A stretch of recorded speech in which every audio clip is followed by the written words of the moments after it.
Bismillahirrahmanirrahim. Assalamualaikum warahmatullahi wabarakatuh. Alhamdulillahi ala ihsani wa syukru lahu ala taufiqihi wa amtinanihi wa asyhadu an la ilaha illallah wahdahu la syarika lahu ta'ziman li sya'ni wa asyhadu anna Muhammadan abduhu wa rasuluhu da'ila ridwani. Allahumma shalli alaihi wa ala alihi wa ashabihi wa ikhwani. Hadirin dan hadirat yang dirahmati oleh Allah Subhanahu wa taala. Pada kesempatan kali ini kita akan bahas suatu ibadah yang sangat agung, yaitu ibadah bertawakal kepada Allah Subhanahu wa taala. Bahkan dia adalah puncak dari banyak peribadatan, karena tidaklah seorang bertawakal kepada Allah kecuali telah tergabung dalam dirinya banyak hal, yaitu dia yakin bahwasanya segala perkara di tangan Allah. Innama amruhu idza arada syai'an an yaqula lahu kun fayakun. Sungguhnya perkara Allah jika menghendaki sesuatu tinggal berkata kun fayakun. Tabarakalladzi biyadihil mulk wa huwa ala kulli syai'in qadir. Maha suci Allah yang kerajaan semua berada di tangannya dan dia maha kuasa atas segala sesuatu. Orang yang bertawakal dia yakin bahwasanya Allah maha berkuasa atas segala sesuatu.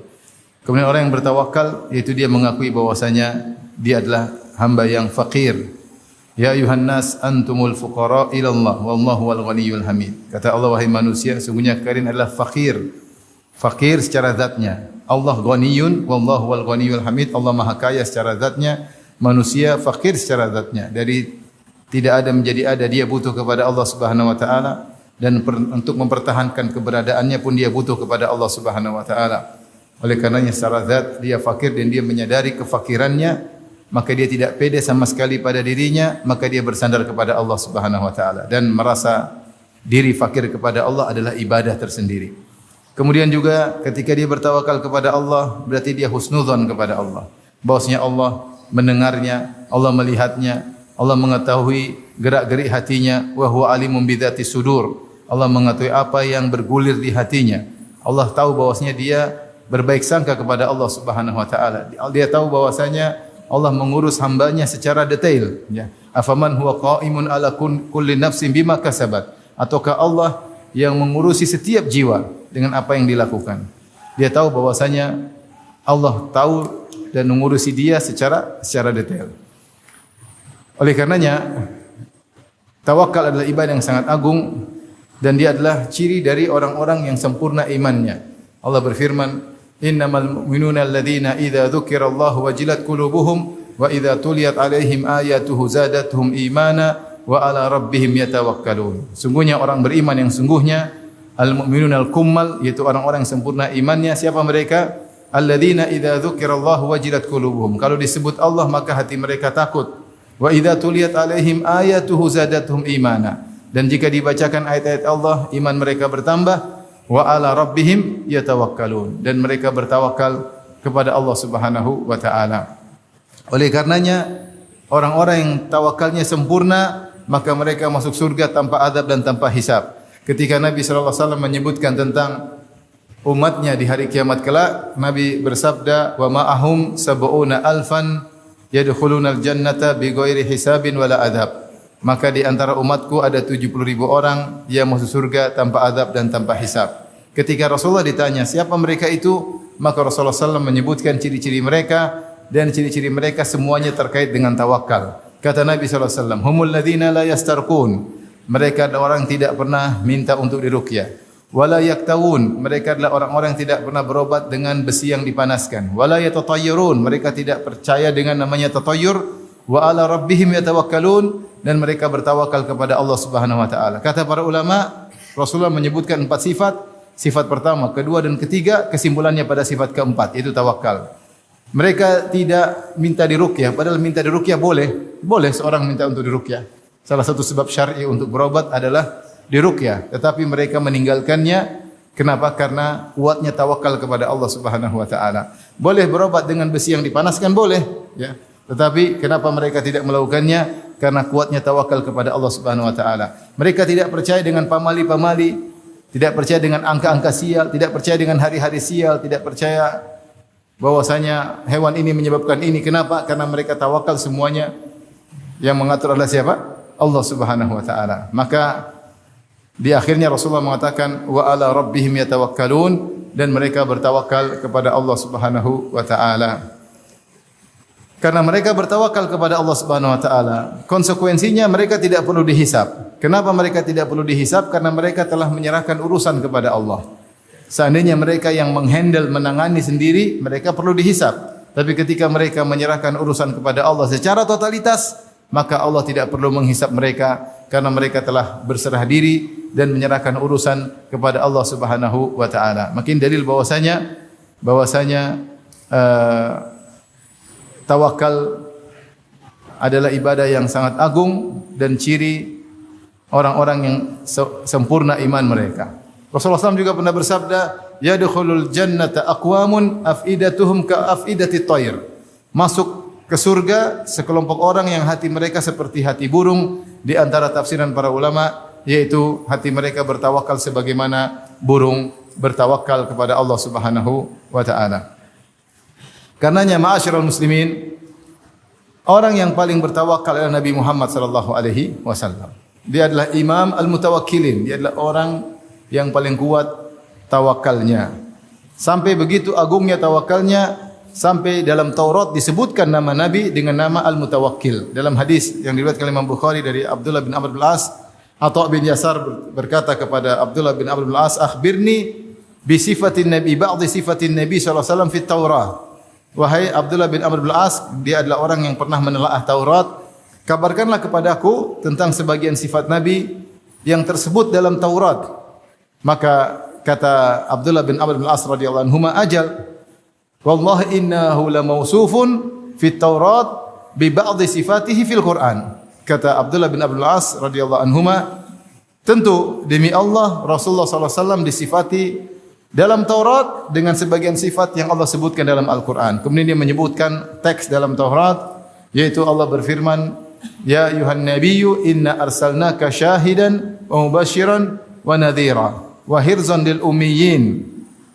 Anta abdi wa rasuli samaitukal mutawakkil." Dalam Taurat disebutkan, wahai Nabi, sungguhnya kami mengutus engkau ya sebagai syahid, sebagai saksi, kemudian pemberi kabar gembira dan juga pemberi peringatan, ya, dan penjaga bagi ummiyin. Engkau adalah hambaku dan rasulku, samaitukal mutawakkil, dan aku menamakan engkau dengan al-mutawakkil, yaitu orang yang selalu bertawakal kepada Allah Subhanahu wa taala. Jadilah sifat tawakal adalah sifat yang selalu menyertai Nabi sallallahu alaihi wasallam. Tidak pernah lepas dari Nabi. Nabi senantiasa bertawakal kepada Allah Subhanahu wa taala. Oleh karenanya Nabi mengajarkan kita untuk berdoa, "Ya Hayyu ya Qayyum bi rahmatika astaghits fa aslih li sya'ni kullah wa la takilni ila nafsi tarfata ain." Wahai zat yang maha hidup, wahai zat yang maha al-Qayyum, yang maha menegakkan, yang maha tegak dan menegakkan yang lainnya, dengan rahmatmu aku memohon pertolongan. Fa aslih li sya'ni kullah, maka perbaikilah segala urusanku. Wala takilni ila nafsi, dan jangan kau menjadikan aku bertawakal kepada diriku sendiri tarfata ain, meskipun hanya sekejap mata, yaitu jadikan diriku senantiasa menyerahkan urusan kepada engkau. Dan ini doa yang sangat agung, ya. Rasulullah buka dengan ya Hayyu ya Qayyum. Dan ini kaitannya dengan masalah tawakal. Kenapa? Ya Hayyu yang maha hidup. Karena yang pantas untuk kita bertawakal kepadanya hanyalah yang maha hidup. Adapun yang mati, dia tidak kuat sehingga dia tidak bisa menolak kematian dari dirinya. Allah berfirman, "Wa tawakkal 'alal hayyil ladzi la yamut." Bertawakallah kepada zat yang maha hidup yang tidak bakalan mati. Adapun yang mati berarti dia lemah. Dari kehidupan menuju kelemahan sampai akhirnya dia mati. Tidak pantas untuk kita bertawakal kepadanya. Kemudian Al-Qayyum adalah yang maha tegak dan menegakkan yang lainnya. Tidak ada sesuatu pun yang bisa tegak kecuali yang menegakkannya adalah siapa?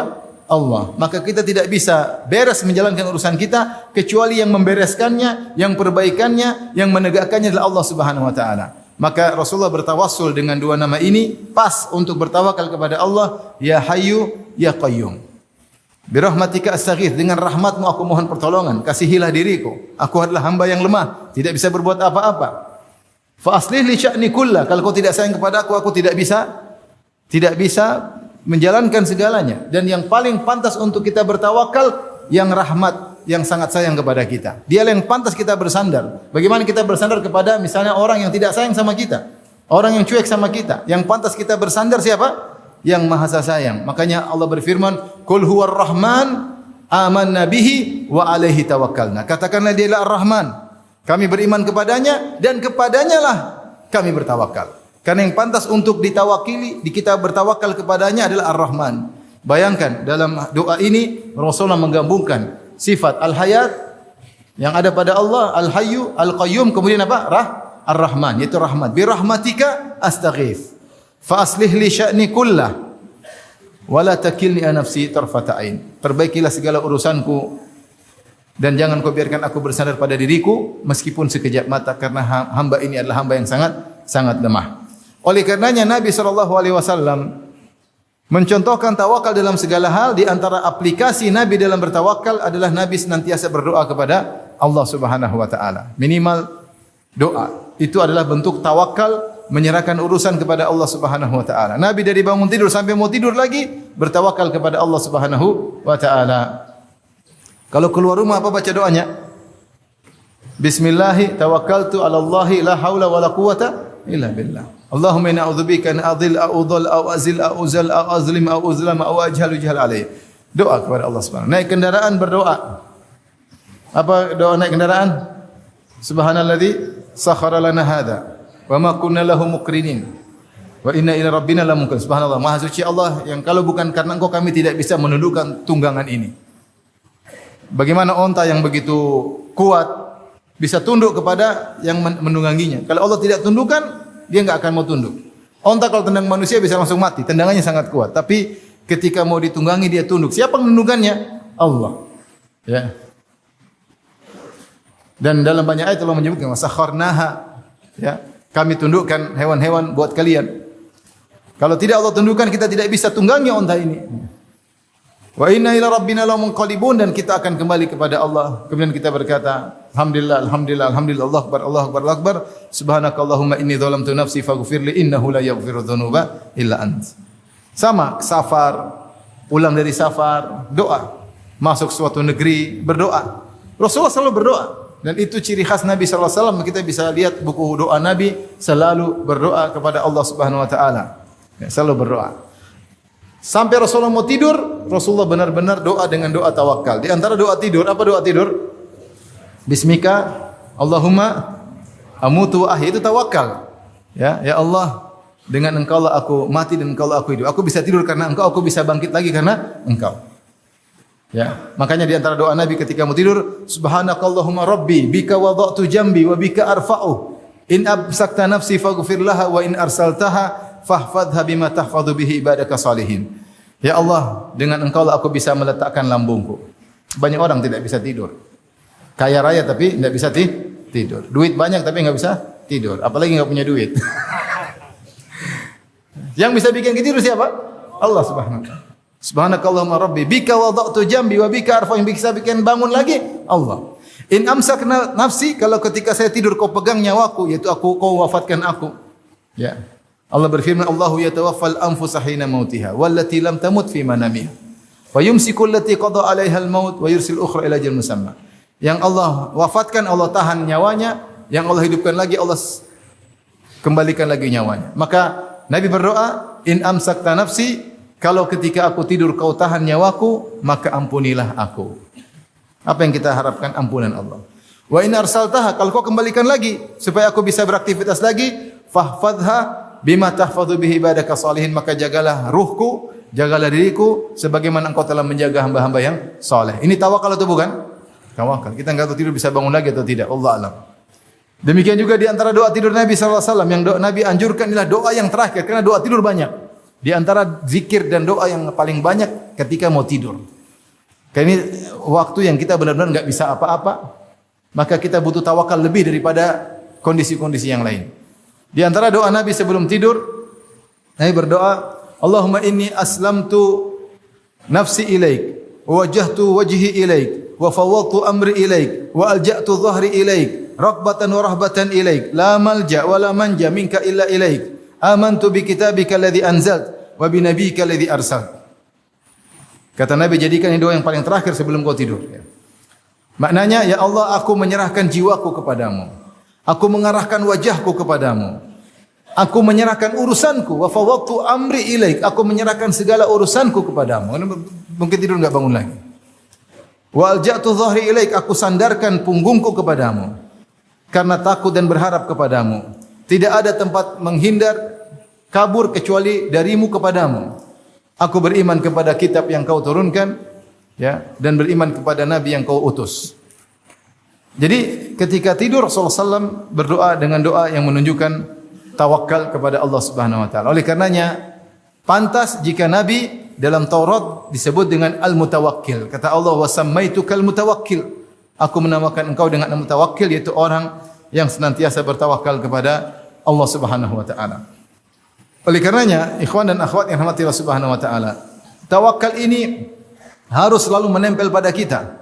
Dan itulah ikrar kita setiap kita kali salat, kita baca Al-Fatihah dan kita mengatakan wa iyyaka nasta'in. Wa iyyaka nasta'in. Dan hanya kepada Engkaulah kami mohon pertolongan. Itu kalimat tawakal, isti'anah. Yaitu kita mengakui segala keberhasilan kita, segala kemampuan kita hanya dengan pertolongan siapa? Allah. Maka ketika kita baca wa iyyaka nasta'in, maka kita mengikrarkan kepada Allah, ya Allah, hanya kepada Engkaulah aku bertawakal. Hanya kepada Engkaulah aku bertawakal. Karenanya ayat tentang tawakal dalam Al-Quran sangat banyak. Hampir ada 40 ayat dengan lafal tawakal. 30 sekian, hampir 40. Belum dengan lafal-lafal yang lain seperti ya ayuhan nabi hasbukallah wa man ittaba'aka minal mu'minin. Cukuplah Allah bagimu, tawakal. Ya, hasbunallah wa ni'mal wakil. Ini juga tawakal. Ya, ini juga menunjukkan Allah sebaik-baik tempat untuk bertawakal. Ni'mal wakil, yaitu Allah tempat sebaik-baik untuk bertawakal. Seperti juga wa ma zadahum ila imana wa taslima. Taslima, menyerahkan diri. Itu juga bentuk apa? Tawakal. Jadi ayat dalam Al-Quran tentang tawakal sangat banyak. Berupa pujian, berupa anjuran. Allah mengatakan inna Allah yuhibbul mutawakkilin. Allah mencintai orang yang bertawakal. Fa idza azamta fatawakkal Allah, innallaha yuhibbul mutawakkilin. Jika kau sudah bertekad maka bertawakallah, sungguhnya Allah mencintai orang yang bertawakal. Baik. Jika kita telah tahu tentang pentingnya tawakal, apa itu tawakal? Tawakal ada dua rukunnya. Pertama adalah menyandarkan hati kepada Allah. Yang kedua, mengambil al-akhdhu bil asbab, berusaha, kalau bahasa kita ikhtiar. Siapa yang menggabungkan keduanya, maka dia telah bertawakal dengan tawakal yang benar. Rasulullah SAW bersabda, ihris ala ma yanfa'uk wasta'in billah. Semangatlah untuk melakukan apa yang bermanfaat bagimu, duniawi atau ukhrawi, semangat, berarti berikhtiar. Tetapi jangan lupa, wasta'in billah, minta tolong kepada Allah. Maka menggabungkan antara menyendarkan hati dengan berusaha. Ada seorang sahabat berkata, ya Rasulullah, dia berkata tentang untanya, utlikuha wa atawakkal am aqiluha wa atawakkal. Saya lepaskan unta ini kemudian saya tinggalkan saya dengan tawakal, biar Allah yang jaga tapi saya lepas, ataukah saya ikat dulu baru saya bertawakal. Kata Nabi sallallahu alaihi wasallam, iqilha wa tawakkal. Ikat baru bertawakal. Tawakal yang benar harus disertai dengan usaha. Oleh karenanya Nabi sallallahu alaihi wasallam adalah imamul mutawakkilin, orang yang paling bertawakal, tetapi dia juga orang yang paling berikhtiar. Kalau kita lihat bagaimana dalam peperangan-peperangan Nabi, Nabi selalu berikhtiar. Nabi selalu bermusyawarah selama tidak ada wahyu yang turun.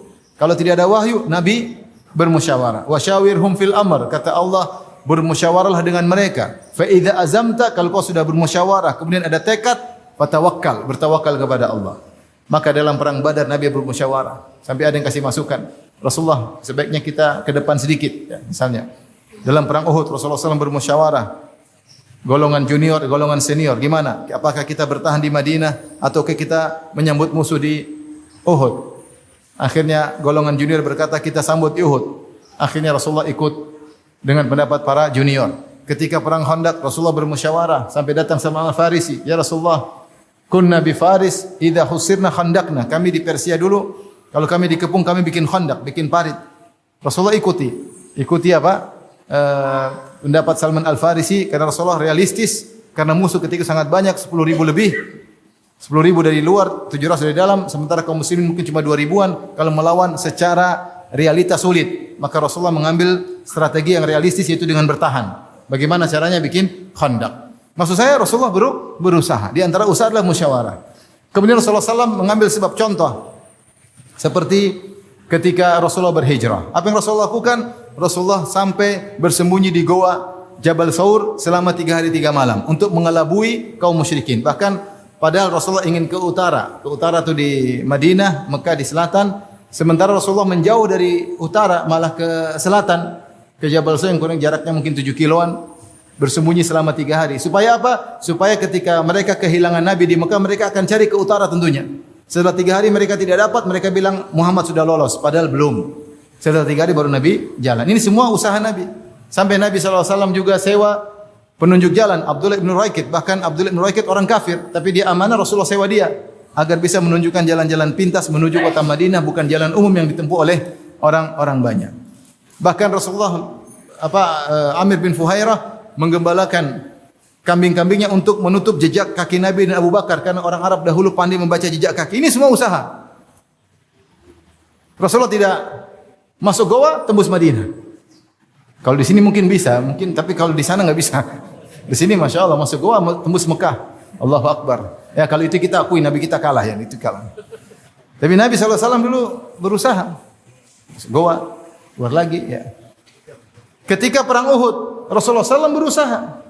Sampai Rasulullah yalbas dir'ain, pakai dua baju lapis perang.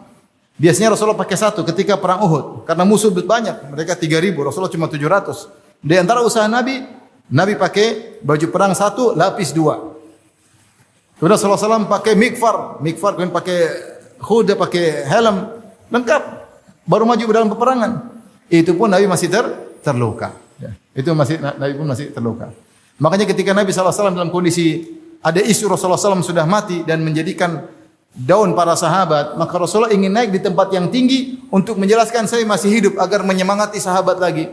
Ketika Rasulullah ingin naik tempat tinggi, dia tidak mampu karena keberatan apa?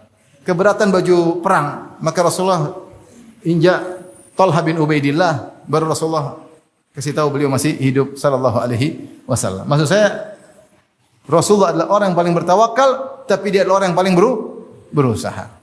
Tawakal yang benar demikian. Oleh karenanya ketika ada sekelompok orang dari Yaman ingin berhaji tanpa bekal, kemudian mereka mengaku, kamu tidak pakai bekal. Kata mereka, kami tawakal yang murni. Nahnu mutawakkilun. Kami bertawakal, tanpa bekal bisa haji.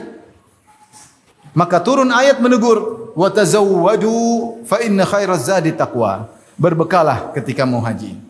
Makanya Allah mengatakan, wallahi ala nasi hijjul baiti man istata'a ilaihi sabila. Wajib bagi haji bagi yang mampu, yaitu mampu punya bekal untuk hajian, punya bekal untuk ditinggalkan bagi anak istri, baru haji. Kalau enggak, jangan nekat.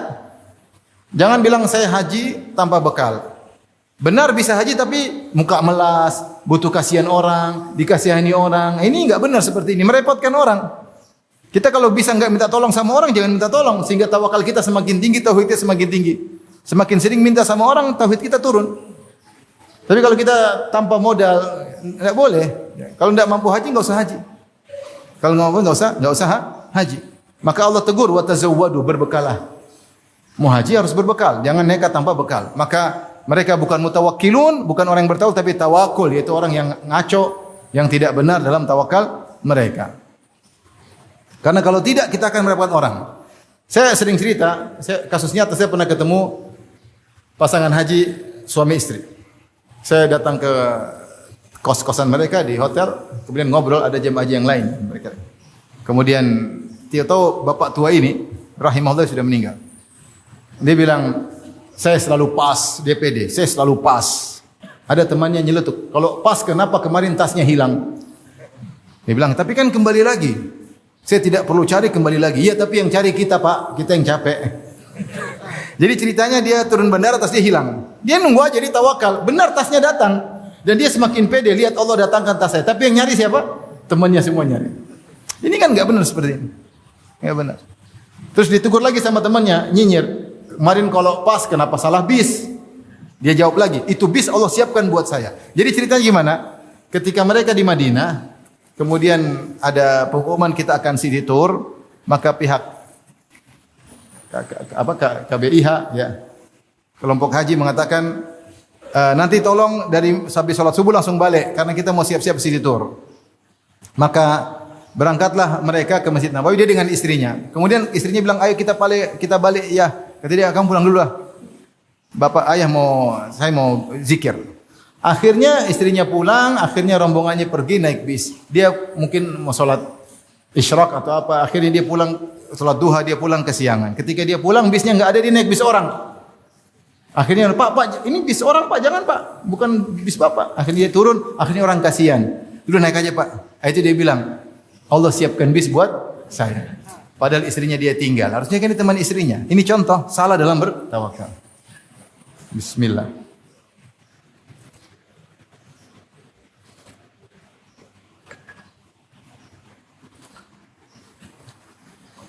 Jadi tawakal adalah menyandarkan hati kepada Allah dan juga harus berusaha. Makanya dibuat ilustrasi tentang ada orang yang mau dikasih jatah makan, maka pembagian sembako, maka ada yang berteriak di tengah kampung, pembagian sembako semuanya kumpul pada hari ini. Orang kumpul semua, ngantri, disebut nama satu si fulan. Ya, kasih si fulan sampai akhirnya tinggal satu jatah orang ini. Orang ini dia bilang, "Saya tidak mau datang.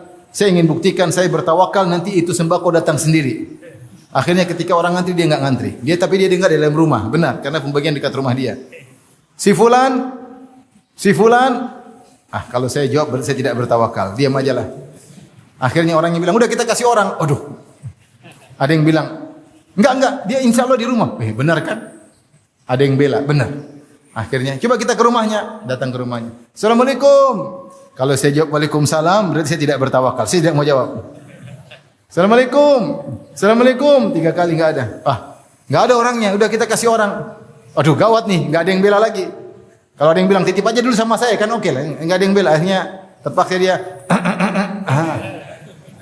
itu usaha namanya. Oh, ada orang. Maksud saya namanya orang harus berikhtiar. Oleh karenanya mensikapi tawakal ada 3 golongan. Ada berapa golongan? Golongan pertama adalah orang yang bertauhid, menggabungkan antara tauhid dengan syariat yang tadi, menyandarkan hati kepada Allah dan berusaha. Dan itulah yang dijalankan oleh Nabi dan para sahabatnya. Ya, sampai ada kalau enggak salah Umar bin Khattab atau sahabat menegur orang yang hanya duduk di masjid dengan berkata, "Inna sama'a la tumtiru dhahaban." Langit tidak menurunkan hujan emas, berusaha, keluar berusaha. Allah menyuruh berusaha, kata Allah, "Huwallazi ja'alakumul ardu dhalula famshu fi manakibiha wa kulu min rizqih." Dialah Allah yang telah menundukkan bumi bagi kalian, maka berjalanlah fi manakibiha. Manakib itu a'alil ard, tempat-tempat yang tinggi. Artinya kalau di daratan kau tidak dapat rezeki, naik ke gunung kalau perlu. Naik kalau perlu ke gunung. Famshu fi manakibiha. Pergilah sampai ke tempat-tempat yang atas. Wa kulu min rizqih, dan makanlah rezeki. Siapa yang suruh? Allah. Kata Allah dalam surat Al-Muzammil, "Wa akharuna yadribuna fil ardi yabtaguna min fadlillah." Dan ada sekelompok orang yang mereka berjalan di atas muka bumi mencari rizki Allah. Sampai Al-Qurtubi mengatakan siapa yang berjalan mencari rizki sama dengan orang mujahid fisabilillah. Karena Allah menggandengkan dengan jihad. Wa akharuna yuqatiluna fisabilillah. Dalam surat Muzammil Allah mengatakan, "Wa akharuna yadribuna fil ardi yabtaguna min fadlillah wa akharuna yuqatiluna fisabilillah." Ada sekelompok orang berjalan di atas muka bumi sampai bersafar, berjalan jauh mencari rizki, dan ada sekelompok orang berjalan karena berjihad. Kata Al-Qurtubi, siapa yang mencari rizki yang halal seperti jihad fisabilillah, karena Allah menggandengkan keduanya. Allah mengatakan, "Fa idza qudiyatis salatu fantashiru fil ard." Kalau sudah selesai salat Jumat, bertebarlah, bukan domprok di rumah saja. Main game kemudian rezeki datang, enggak. Berusaha. Ya. Wa batagu min fadlillah, carilah rezeki Allah, cari rezeki Allah. Oleh karenanya para anbiya mereka juga berusaha, mereka ke pasar. Makanya orang musyrikin mengajak, "Mali hadzal rasul ya'kulu at-ta'ama yamshi fil aswaq." Rasul macam apa ini? Kok makan makanan jalan di pasar? Bukan cuma Nabi Muhammad, seluruh rasul demikian. Apa kata Allah Subhanahu wa taala? "Wa ma arsalna qablaka minal mursalina illa innahum la ya'kuluna at-ta'ama yamshuna fil aswaq." Tidaklah kami mengutus orang rasul pun sebelum engkau wahai Muhammad kecuali mereka makan makanan dan mereka berjalan di pasar. Karena Daud ya'kulu min amali yadihi. Daud alaihissalam makan dari hasil kerjanya sendiri. Dia seorang raja tapi dia makan dari hasil kerjanya sendiri. Maksud saya, inilah tawakal yang benar. menggabungkan antara menyandarkan hati kepada Allah dan menjalankan syariat. Syariat menyuruh kita untuk mengambil sebab. Pingin punya anak, ya nikahlah. Dia bilang kalau Allah berkehendak saya punya anak tanpa nikah, wah, muncul Nabi Adam versi 2 kalau begitu. Muncul manusia tanpa ayah tanpa ibu, Nabi Adam. Jadi mau saya, yang benar adalah menyandarkan hati sambil berusaha. Itu tawakal yang benar. Itu tawakal yang tauhid dan menjalankan syariat. Adapun dua kelompok yang lain, dua kelompok yang salah. Kelompok yang kedua hanya bersandar kepada Allah, tidak berusaha. Ya. Tadi seperti orang-orang Yaman yang ingin haji tapi tidak pakai bekal. Ini enggak benar. Seorang harus berusaha. Lain halnya kalau kita dalam kondisi terdesak, tidak ada usaha yang bisa kita lakukan lagi, baru kita hanya mengandalkan rukun yang pertama, bersandar saja. Selama masih memungkinkan rukun kedua, jalan dua-duanya. Seperti Nabi Ibrahim alaihissalam, ketika dilemparkan sudah dia enggak ada usaha lagi. Dia enggak bisa terbang, dilemparkan ke lautan api, maka apa yang dia katakan? Hasbunallah wa ni'mal wakil. Tinggal doa yang bisa dia lakukan. Karena dia enggak bisa melakukan yang kedua. Hasbunallah wa ni'mal wakil. Cukuplah Allah bagiku tawakal dan dia sebaik-baik tempat bertawakal. Maka qulna ya naru kuni bardan wa salaman ala Ibrahim. Maka kami berkata wahai api, jadilah kau dingin dan keselamatan. Contoh Maryam. Maryam dia wanita, dia bekerja, dia bukan yang mencari nafkah di luar, yang cari nafkah buat dia Zakaria. Wa kaffalaha Zakaria. Maka tetapi ketika Zakaria setiap masuk, kullama dakhala 'alaiha Zakaria al-mihrab wajada 'indaha rizqa. Qala ya Maryamu anna laki hadha? Qalat huwa min indillah. Zakaria masuk dapat makanan. Maryam tidak keluar. Maryam memang wanita, dia beribadah. Ya. Allah kasih karomah, datangkan makanan tanpa ada usaha. Tapi ini hal yang berbeda. Jangan orang bilang saya insya Allah dapat rezeki seperti Maryam. Ya kamu laki-laki.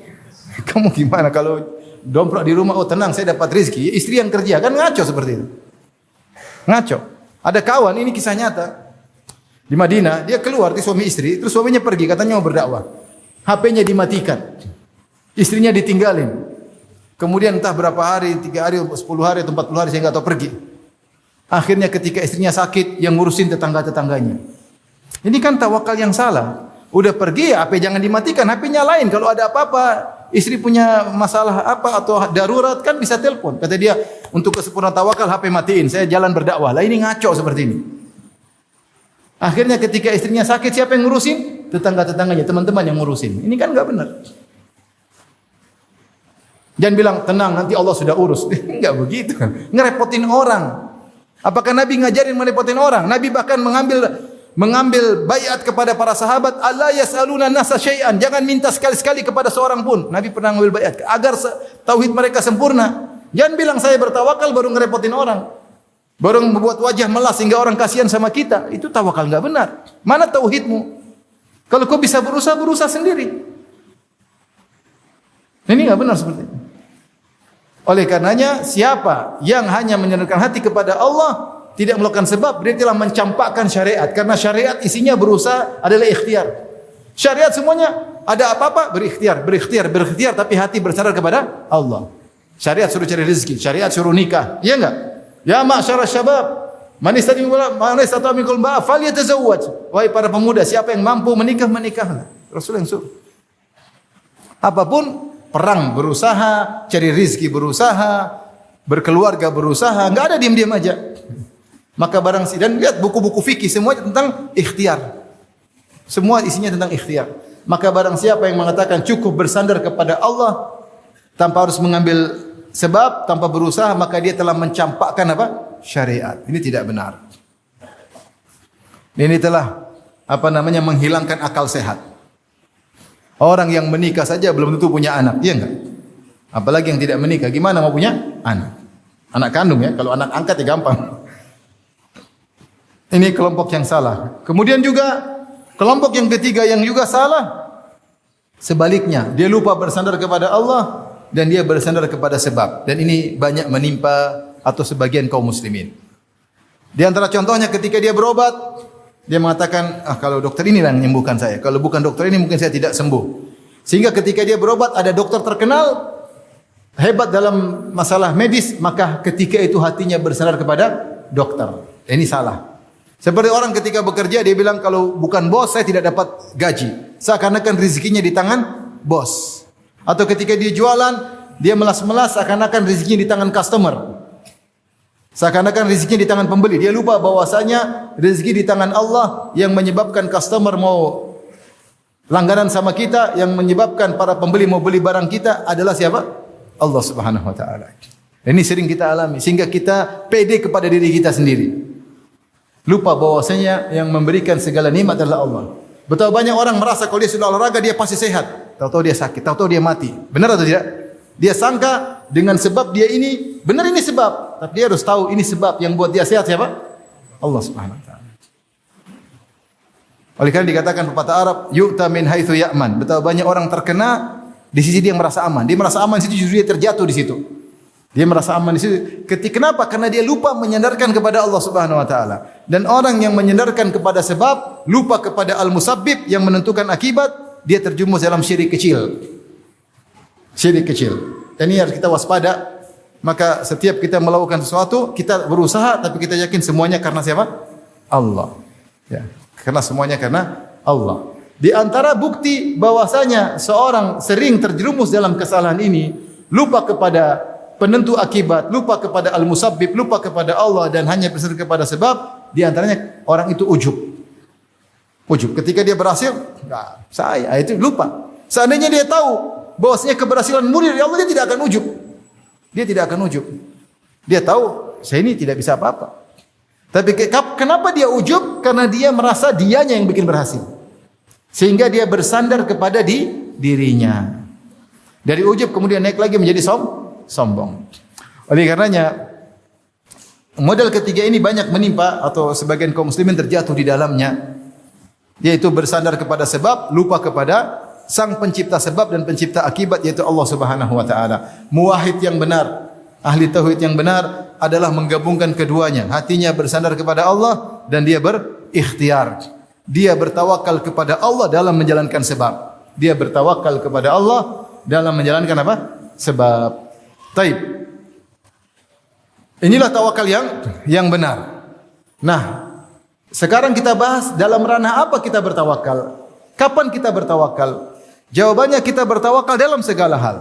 Kapan kita tidak bertawakal, maka Allah akan meninggalkan kita. Itulah khuzlan. Itulah ditinggal oleh Allah. Dan siapa yang ditinggal oleh Allah, dia akan celaka.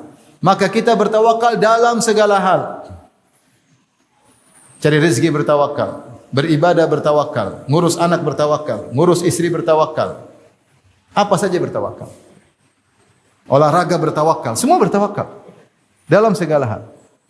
Allah berfirman, maka sekarang kita bagi, tapi ada titik-titik penting di mana kita hendaknya dianjurkan bertawakal. Allah berfirman, fa'buduhu wa tawakkal alaih.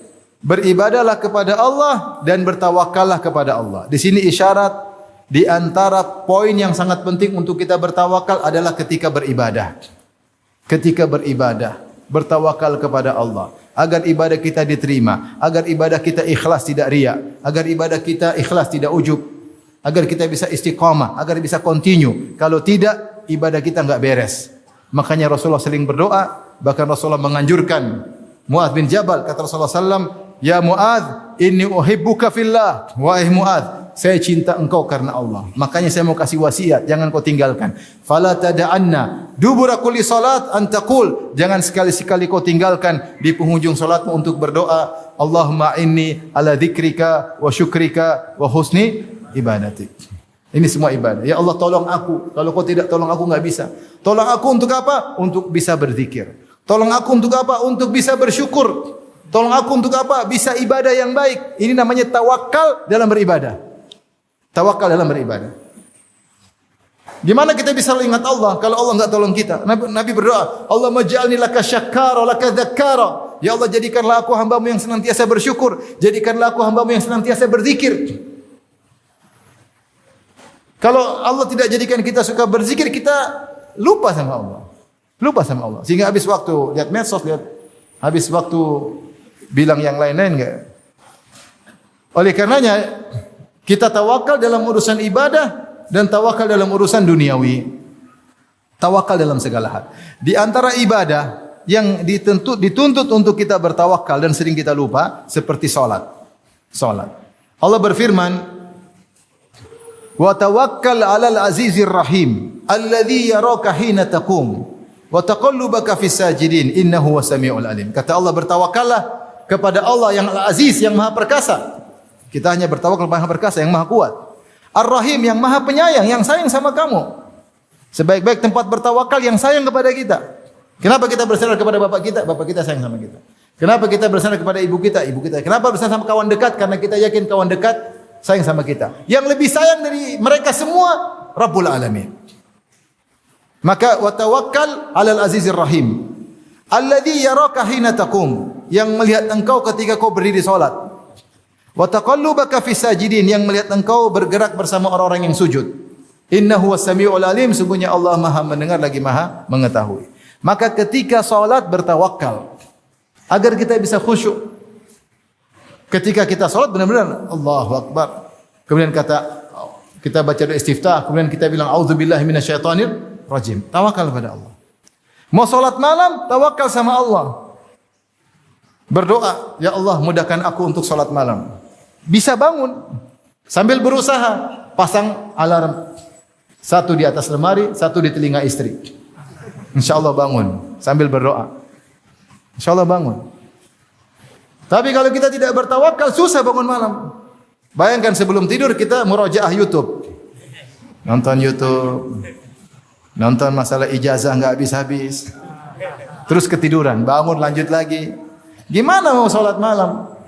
Bang, sementara kita tidak bertawakal kepada Allah ketika mau tidur. Kalau kita tawakal sama Allah, Allah bisa bangunkan kita untuk salat malam dan bisa menjadikan kita continue untuk salat malam. Tapi jangan pernah pede dengan diri kita. Yang bisa buat kita bangun malam hanyalah siapa? Allah Subhanahu wa taala. Ada disebut dalam buku tarikh, ada seorang budak, dia bangun malam kemudian dia tidur, dia salat, dalam salatnya dia berdoa, dalam sujudnya dia mengatakan, Allahumma bihubbika iyaya, ya Allah aku memohon dengan bertawasul karena cintamu kepadaku. Majikannya bangun, ini apa enggak salah doa? Bilang harusnya karena cintaku kepadamu. Ditegur, kamu enggak salah doa. Enggak, kata dia. Allah cinta sama saya. Buktinya saya dibangunkan malam, kau tidak. Maksud saya, kita bersandar kepada Allah. Kalau enggak bisa. Agar bisa beribadah.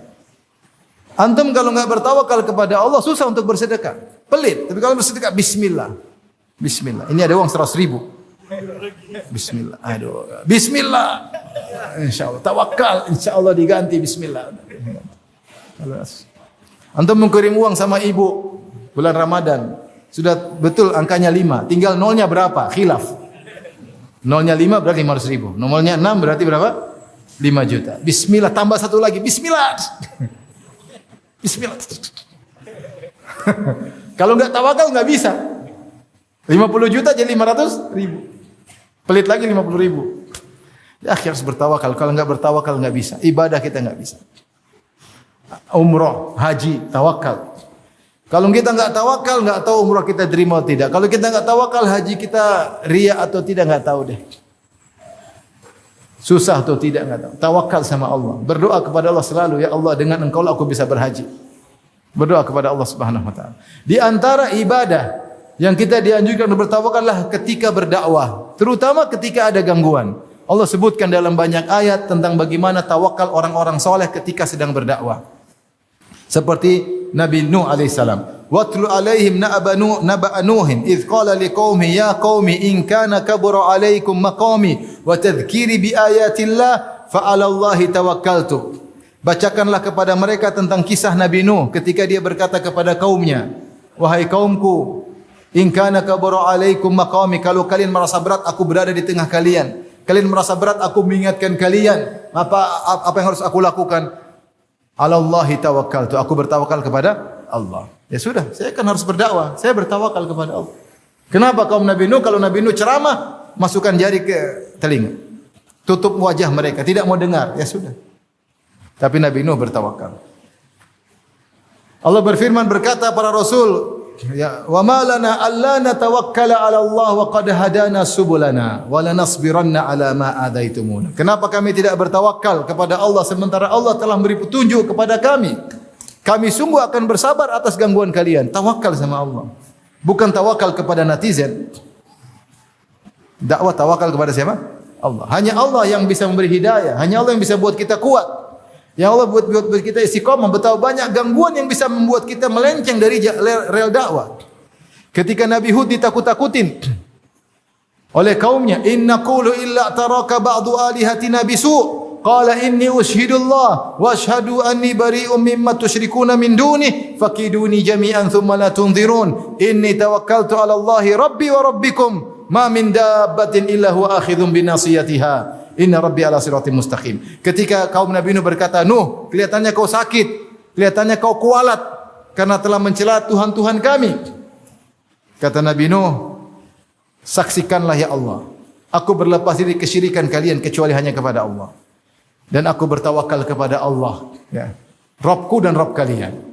Maka silakan kalian kalau ingin bikin makar kepadaku, kumpullah bikin makar kepadaku dan jangan tunda-tunda. Inni tawakkaltu 'ala Allah, aku bertawakal kepada Allah." Di dalam dakwah butuh tawakal kepada Allah Subhanahu wa taala. Ya. Maka dalam ibadah kita bertawakal.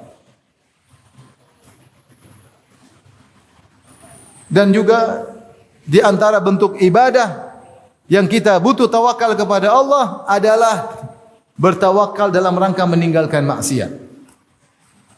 Ini butuh tawakal yang tinggi. Kalau tidak tawakal susah. Kalau Allah tidak tegarkan kita, kita enggak bisa selamat dari maksiat. Sampai Allah berfirman, "Walaula an tsabbatnaka laqad kitta tarkanu ilaihim syai'an qalila." Kalau bukan kami kokohkan engkau wahai Muhammad, tentu kau akan condong kepada mereka dengan kecondongan sedikit demi sedikit. Itu kaum musyrikin kasih syubhat sama Nabi dan Nabi tertarik dengan ide-ide mereka. Seperti di antara ide mereka, "Wahai Muhammad, tinggalkan orang miskin, kita orang kaya aja dulu." Nabi sempat tertarik. Ya.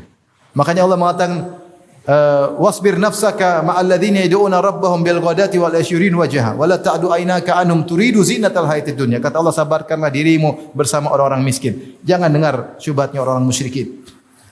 Sampai Allah mengatakan, "Laula an tsabbatnaka," kalau bukan kami kokohkan engkau, laqad kita tarkanu ilaihim, hampir kau condong kepada mereka, kena syubhatnya orang musyrikin. "Walaula fadlullahi 'alaikum wa rahmatuhu ma zaka minkum min ahadin abada." Kalau bukan karena karunia Allah, tidak seorang pun dari kalian soleh. Oleh karenanya, ketika kita sedang di hadapan godaan, segera bertawakal. Lihat Nabi Yusuf alaihissalam ketika digoda oleh Imra'atul Aziz yang sangat cantik jelita, menghiasi dirinya juga dengan kecantikan, cantik di atas kecantikan. Wa ghallaqatil abwab, pintu semua sudah ditutup, tidak ada orang lain. Wa qalat hayta lak, kemarilah wahai Yusuf. Luar biasa. Digoda wanita cantik jelita, kemudian pintu semua sudah tertutup. Wa laqad hammat bih, itu perempuan sudah kebelet. Wa hamma biha, Yusuf juga sudah tergerak. Ketika Nabi Yusuf digoda alaihissalam, apa yang dia berkata? Qala ma'adzallah, aku berlindung kepada Allah. Itu yang pertama dia ucapkan. Kalau dia tidak bersandar kepada Allah, dia akan terbawa.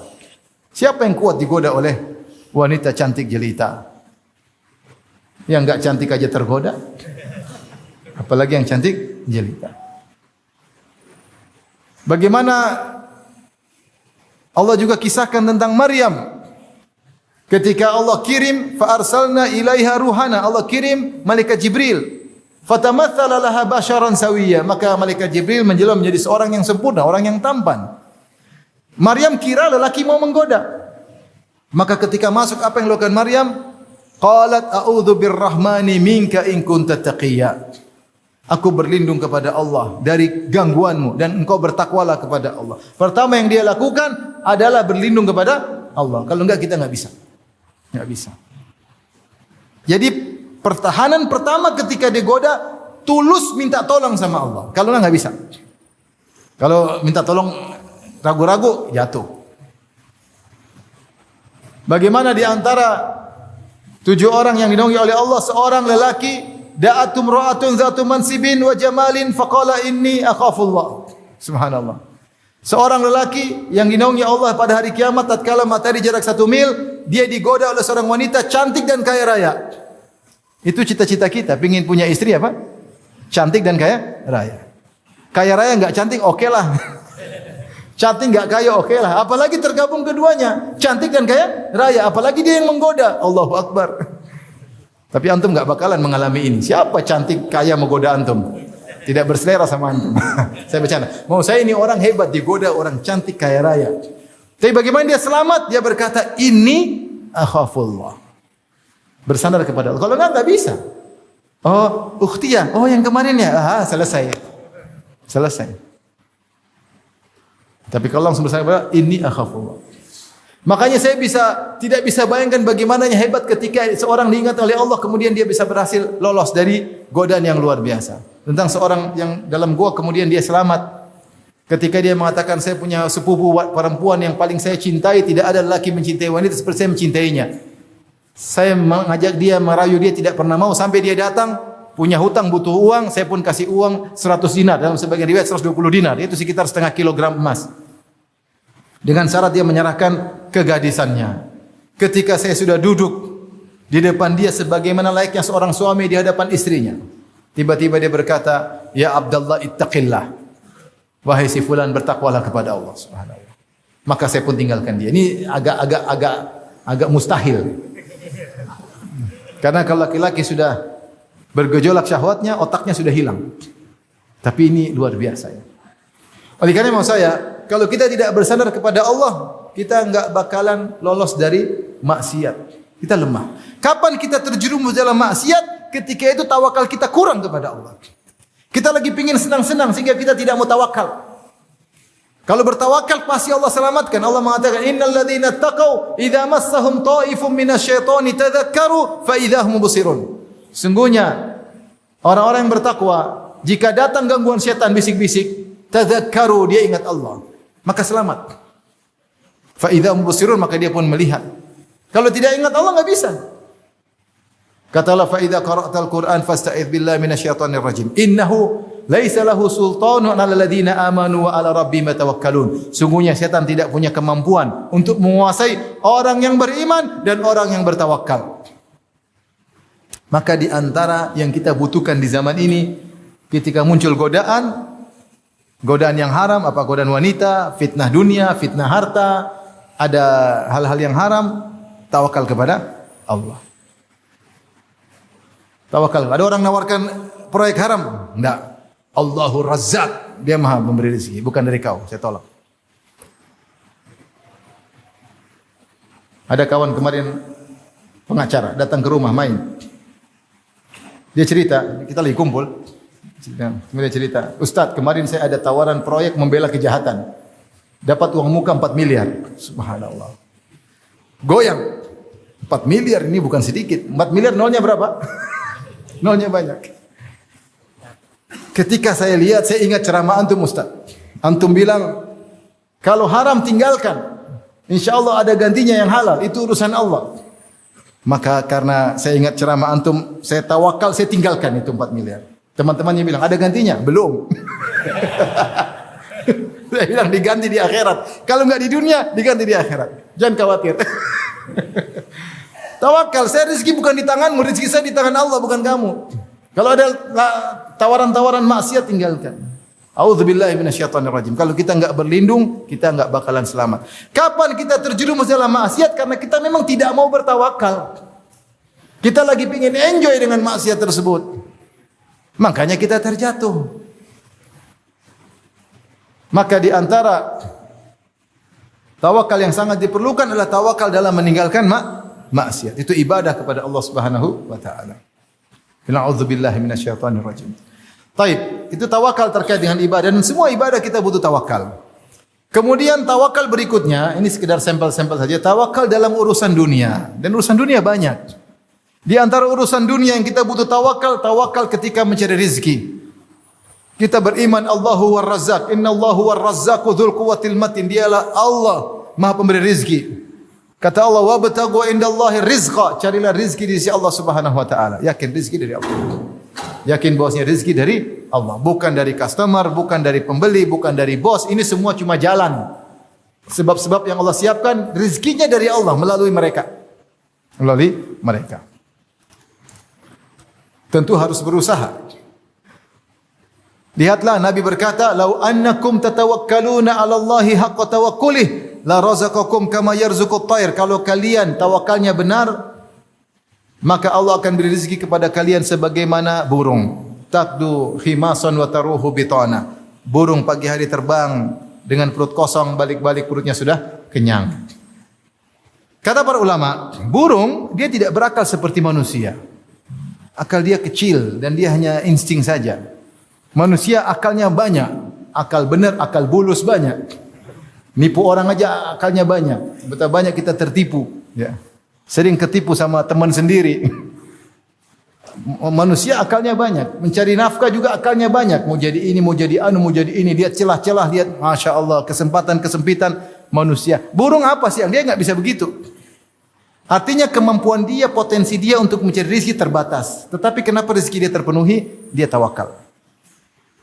Dengan kemampuan terbatas, tapi tawakal yang tinggi, maka dia dapat rezeki. Makanya Rasulullah mengatakan, "Lau annakum tatawakkaluna haqqa tawakkuli." Kalau kalian bertawakal kepada Allah dengan sebenar-benar tawakal, la razaqakum. Allah akan rezeki kepada kalian sebagaimana burung dikasih rezeki. Tapi burung berusaha.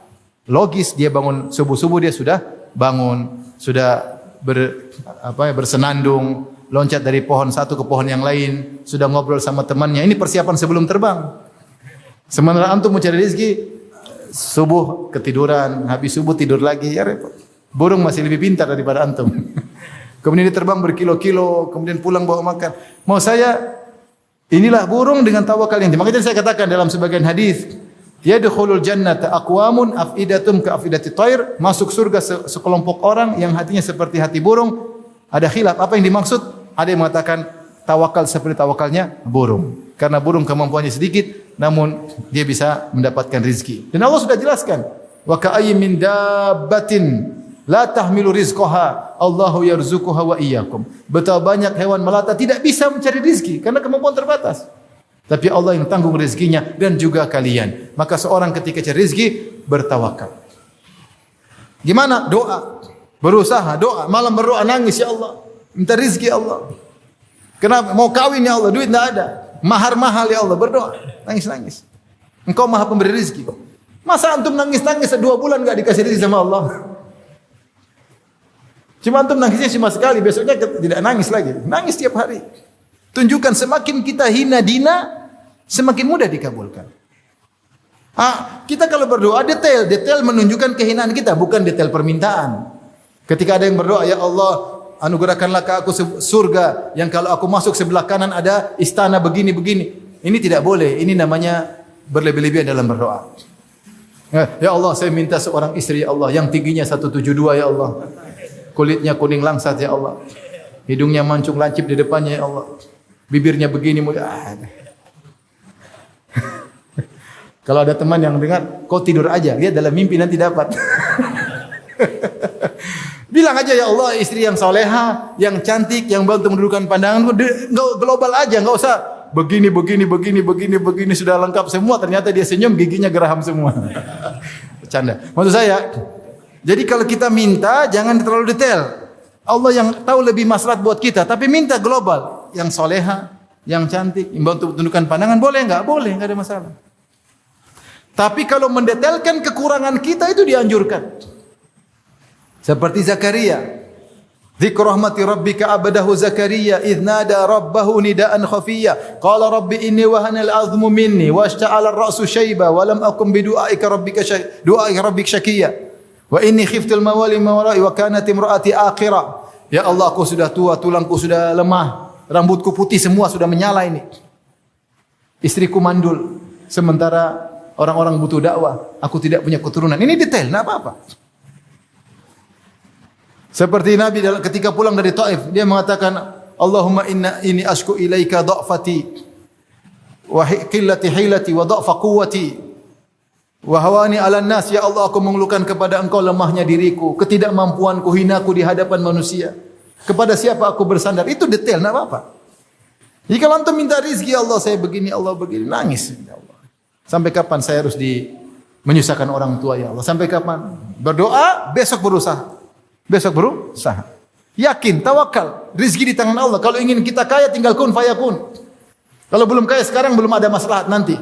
Mungkin kalau doa langsung kaya, nanti sombong. Saya langsung doa, langsung dikabulkan. Sombong. Suruh tunggu setahun baru kaya. Tapi berdoa. Semakin pintu diketuk, akan dibuka satu saat. Yustajabu li ahadikum malam ya'jal. Kata Nabi, dikabulkan doa kepada salah seorang kalian selama tidak tergesa-gesa. Kalau Allah belum kabulkan, memang belum waktunya, belum maslahat. Lihat Nabi Ibrahim alaihissalam ketika berdoa. Wa ba'ath fihim rasulan minhum yatlu alaihim ayatika wa yu'allimuhumul kitaba wa yuzakkihim innaka antal azizul hakim. Ya Allah, utuslah kepada anak keturunanku seorang rasul yang baca ayat-ayatmu, kemudian mensucikan diri mereka. Doa Nabi Ibrahim kapan dikabulkan? 3000 tahun kemudian. Ketika Ibrahim berdoa itu, minta di Mekah, minta diutus seorang Rasul yang dikabulkan, Nabi Muhammad SAW. Ibrahim hidup kurang lebih tahun 2000 sebelum Masehi atau 2500 sebelum Masehi. Rasulullah lahir 571 Masehi. Coba doa dikabulkan berapa? 3000 tahun baru dikabulkan. Ketika Nabi Ibrahim berdoa diusir dari Babilonia, Rabbi habli minas solihin, ya Allah anugerahkan kepada aku anak soleh. Kapan dikabulkan Ismail? Ketika Nabi Ibrahim usianya 80 tahun, di sekitar 60 tahun kemudian. Antum mau berdoa sekarang, besok dikabulkan? Ya kadang-kadang iya, tapi tidak selalu. Kenapa tidak selalu? Karena ada maslahat yang Allah lihat.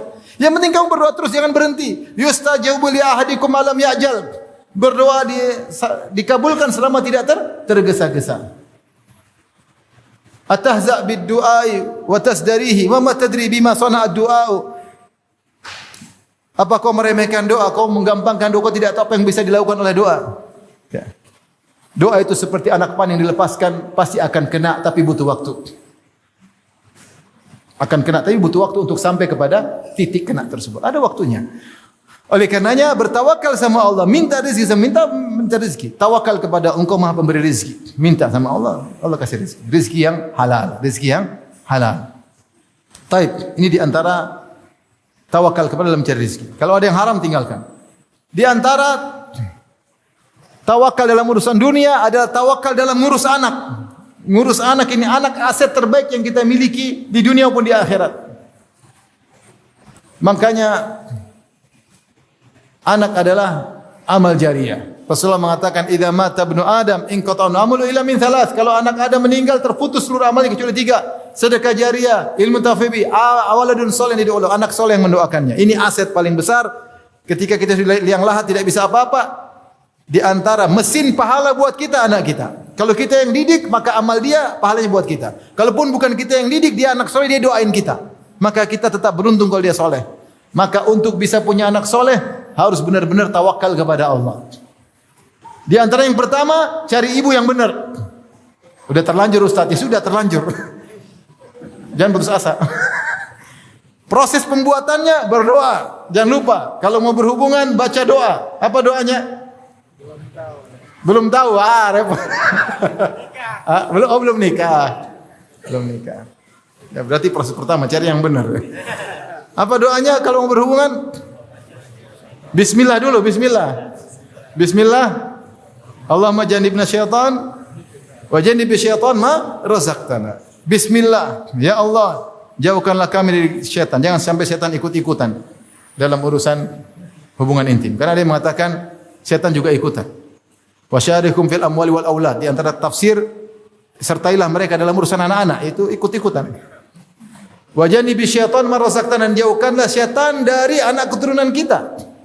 Kata Nabi, seandainya dari hubungan intim tersebut punya anak, lan yadurruhu syaitan, syaitan tidak akan bisa beri mudarat kepada anak ini. Apa kata para ulama? Dia pasti jadi anak soleh. Meskipun nakal sebelumnya, dia ujungnya pasti jadi anak soleh. Bukan jadi maksum, enggak, karena enggak ada yang maksum. Tapi dia akan jadi anak soleh. Tawakal sejak awal proses penciptaannya dengan izin Allah. Rasul yang suruh berdoa. Kalau terjadi anak gara-gara hubungan tersebut Allah ciptakan anak, tidak akan diberi mudarat oleh syaitan. Lihatlah bagaimana Maryam ketika dia ingin punya anak laki-laki, ternyata yang keluar anak perempuan. Inni wada'tuha unsa wallahu a'lam bima wada'at wa laysa dzakaru kal unsa. Kemudian wa inni u'idzuha bika wa dzurriyyataha minasyaitonir rajim. Ya Allah, aku berlindung kepada Engkau agar putriku ini tidak diganggu syaitan dan juga anaknya nanti tidak diganggu syaitan. Luar biasa. Siapa? Hanna ibunya Maryam. Dia bukan cuma doain anaknya, dia juga doain cucunya. Pikirannya panjang. Ya, karena anak cucu juga aset pahala buat kita. Mau saya dalam urusan anak tawakal. Saya ketemu ada seorang anaknya banyak, dia bilang dia punya tetangga punya anak banyak. 13 laki-laki. Kalau masuk masjid, anaknya semua di saf, salat jamaah semua. Sampai kadang dia lupa, kamu ibumu yang mana? Saking banyaknya. Dan dia bukan orang yang selalu ngatur, tapi dia di antaranya dia mengarahkan mereka semampunya, tapi yang diandalkan adalah doa. Doa. Ya kita enggak juga ninggalin anak kita, enggak, kita berusaha. Tapi siapa yang bisa bimbing anak sebanyak itu? Kalau tidak taufik dari Allah, enggak bisa kita bimbing mereka. Oleh karenanya dalam ngurus anak, jangan lupa tawakal. Jangan bilang, saya orang pendidikan, saya psikolog, enggak ada. Saya dokter, belum tentu. Belum tentu. Berusaha. Apa yang kau punya potensi, kerahkan untuk didik anak. Tapi jangan pede dengan dirimu. Serahkan kepada Allah Subhanahu wa taala. Ini contoh bahwasanya mendidik anak butuh tawakal kepada Allah Subhanahu wa taala. Di antaranya ikhwan, ketika menghadapi perkara-perkara yang genting, di situ saatnya kita tawakal, kita kuatkan. Lihatlah ketika kaum muslimin diserang oleh Ahzab dalam perang Ahzab, perang Khandaq. 10.000 dari utara, kemudian 700 dari orang-orang Yahudi Bani Quraidah. Kata Allah, ya ayyuhalladzina amanu dzkuru ni'matallahi 'alaikum idz ja'atkum junudun fa arsalna 'alaihim rihan wa junudan lam tarawha. Idz ja'ukum min fawqikum wa kana Allahu bima ta'maluna basira. Idz ja'ukum min fawqikum wa min asfala minkum wa idz zaqatil absaru wa balagatil qulubul hanajira wa tadhunnuna billahi dhununa. Hunalika butuliyal mu'minuna zulzilu zilzalan syadida. Wahai orang beriman, ingatlah nikmat yang aku berikan kepada kalian. Ketika datang pasukan yang banyak, lalu kami hancurkan mereka dengan malaikat yang kalian tidak lihat dan angin. Ketika mereka datang kepada kalian dari atas 10.000. Wa min asfala minkum Bani Quraidah 700. Wa izagatil absar, ketika kalian ketakutan sehingga pandangan kalian tidak stabil. Wa balagatil qulubul hanajir, sampai dada kalian, jantung kalian naik ke kerongkongan saking ketakutannya. Ketika itu kalian orang-orang beriman diuji dengan ujian yang sangat berat. Tapi ketika mereka bertawakal, Allah berfirman, "Walamma ra'al mu'minuna al-ahzaba qalu hadza ma wa'adana Allah wa rasuluhu wa sadaqa Allah wa rasuluhu wa ma zadahum illa imanan wa taslima." Ketika benar-benar datang, maka orang-orang beriman berkata, telah benar Allah dan Rasulnya. Ini yang telah Allah janjikan dan Rasulnya. Wa ma zadahum, dan tidak bertambah kepada mereka illa imanan wa taslima, kecuali semakin beriman dan semakin tawakal. Maka Allah selamatkan mereka. Wa kafallahu al-mu'minina al-qital, maka Allah tolong mereka. Allah kirim angin, kirim malaikat, maka mereka pun pulang, pasukan kocar-kacir, musuh kabur. Kenapa? Allah yang tolong. Contoh lagi ketika Nabi Musa alaihissalam terjebak dengan pengikutnya. Kemudian pasukan Firaun di belakang, di depannya Laut Merah. Qala ashabu Musa walamma tara al-jam'ani. Qala ashabu Musa, ketika dua kelompok saling melihat. Pasukan Firaun melihat rombongan Nabi Musa. Rombongan Nabi Musa melihat pasukan Firaun. Depan mereka terjebak Laut Merah. Maka sebagian pengikut Nabi Musa berkata, "Inna la mudrakun," kita bakalan ketangkap. Ketika itu Nabi Musa berkata, "Kalla inna ma'iya rabbi sayahdin." Sekali-sekali tidak, tawakal. Allah bersamaku dan dia akan beri petunjuk kepadaku. Dan akhirnya selamat. Lihatlah bagaimana Nabi Yakub alaihissalam ketika ujian semakin berat. Yusuf hilang, Binyamin ditangkap. Kakaknya enggak mau pulang. Maka Nabi Yakub berkata, "Innama ashku bathi wa huzni ila Allah." Aku hanya mengadukan kesedihanku dan kegelisahanku, gundah gulanaku hanya kepada Allah. Kemudian dia menyuruh anak-anaknya bertawakal. Ya bani yadhhabu fatahassasu min Yusuf wa akhihi wa la tayasu min rauhillah. Wahai anak-anakku, pergilah cari-cari kabar tentang Yusuf dan Benyamin dan jangan putus asa dari rahmat Allah. Innahu la yayasu min rauhillah ilal qaumul kafirun. Tidak ada yang putus asa dari pertolongan Allah kecuali orang kafir. Tawakal. Allah datangkan Nabi Yusuf alaihissalam. Oleh karenanya seorang bertawakal terutama dalam kondisi-kondisi apa? Genting. Taib. Di antara tawakal yang perlu juga ketika kita melakukan suatu kegiatan. Kalau kita bertawakal kepada Allah, nanti namanya manusia pasti ada pasti ada kekurangan. Mendidik anak ada kekurangan, mendidik istri ada kekurangan, usaha ada kekurangan, tetapi nanti Allah yang tambal kekurangan tersebut. Seperti Nabi Muhammad SAW ketika berencana pergi hijrah, Nabi berusaha sampai sembunyi di Goa Jabal Thawr. Tapi akhirnya ketahuan juga. Sudah ditutup jejak kakinya dengan pijakan-pijakan kambing. Ternyata orang-orang Arab, Quraisy jago melihat, membaca jejak kaki. Akhirnya mereka tiba di mulut goa. Mereka sudah kumpul di mulut goa. Abu Bakar ketakutan. Abu Bakar berkata, Ya Rasulullah, lau anna ahadahum nadhara ila tahti qadamaihi la absarana. Seandainya salah seorang dari mereka lihat ke bawah, tentu sudah kita ketahuan. Kata Nabi, Ya Abu Bakrin, ma dhannuka bithnain Allahu thalithuhuma. Wahai Abu Bakar, bagaimana menurut engkau dengan dua orang? Allah yang ketiganya. Allah pasti tolong. Makanya turun firman Allah, Thaniyatnaini idhuma fil ghar idh yaqulu sahibi la tahzan innallaha ma'ana. Ketika Muhammad berkata kepada sahabatnya Abu Bakar, jangan bersedih, sungguhnya Allah bersama kita. Makanya Allah tolong. Akhirnya Allah tutup mata mereka tidak bisa melihat. Padahal mulut gua terbuka. Tapi kalau ada kekurangan, Allah yang sempurna. Itu banyak. Tawakal aja, nanti ada solusi yang di luar daripada dugaan. Di antara perkara yang kita butuh tawakal ketika mengalami problematika kehidupan. Allah memberikan contoh problematika kehidupan yang paling berat dalam bagi seseorang adalah problematika rumah tangga. Dan problematika rumah tangga yang paling berat masalah perceraian. Sampai Allah turunkan surat namanya surat At-Talaq, surat cerai. Surat cerai.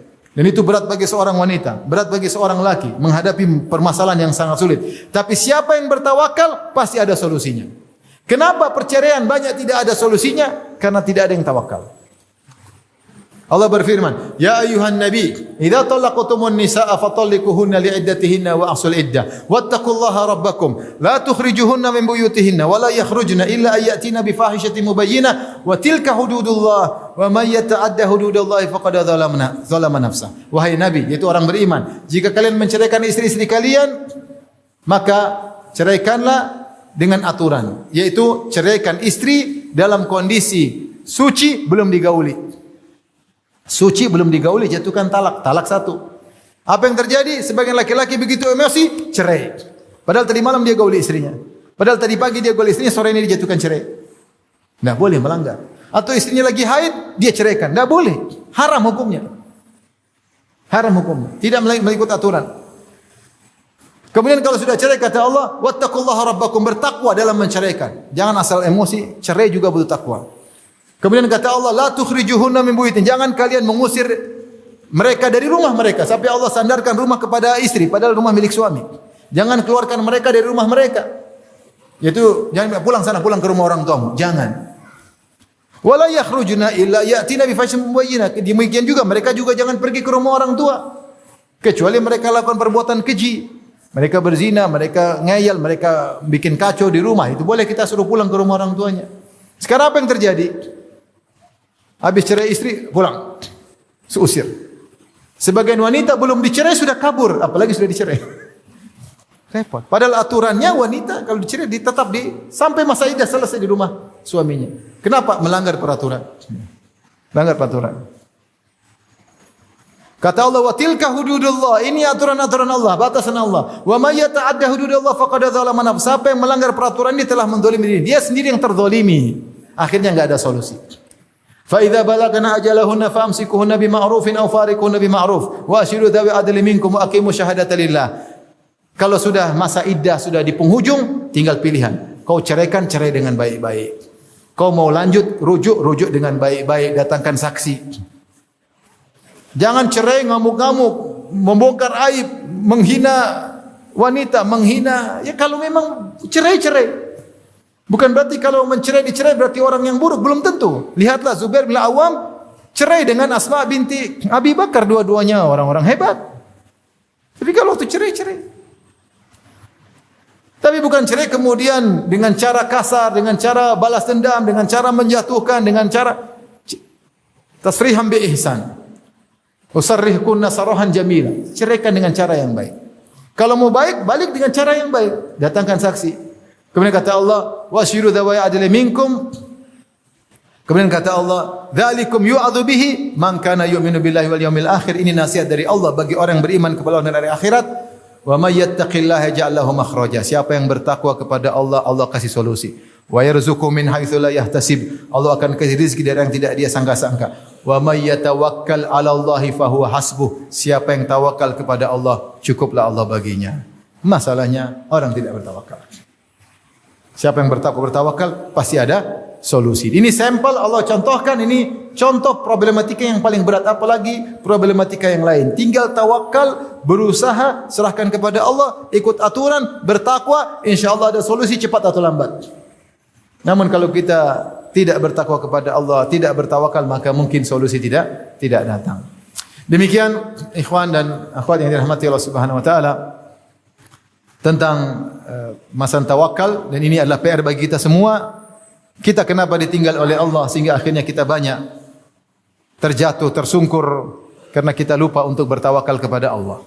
Maka seorang melatih dirinya dalam segala hal, dia bertawakal, berdoa kepada Allah. Minimal kalau dia tidak hafal doanya, dia bilang apa? Bismillah. Bismillah.